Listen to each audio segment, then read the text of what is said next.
parler dans cet épisode de la mode gender fluid. On définit le genderless, non-binaire en français, par les gens qui ne s'inscrivent pas dans la norme binaire occidentale moderne, c'est-à-dire qui ne s'identifient pas strictement homme ou femme, mais entre les deux ou aucun des deux. Le sexe est biologique, le genre est culturel, comme disait le romancier Jeffrey Eugenides.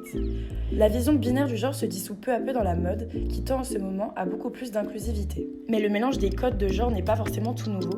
On peut tout de suite penser à Jean-Paul Gaultier en 1985, qui a sorti la jupe pour homme dans sa collection Une garde-robe pour deux.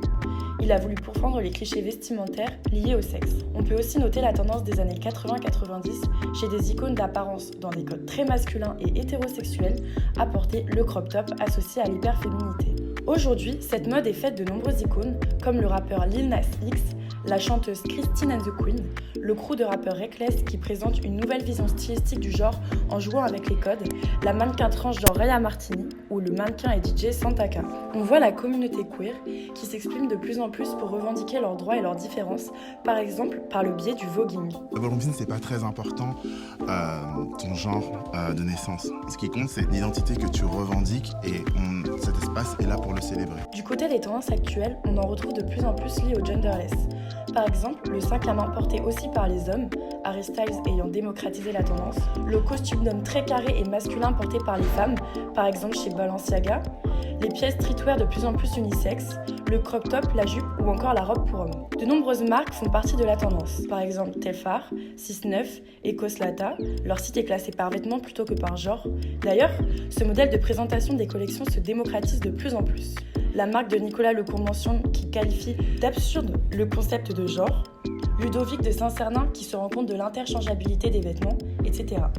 On retrouve aussi des marques qui célèbrent tous les types de beauté et l'inclusivité, notamment en ce qui concerne le genre.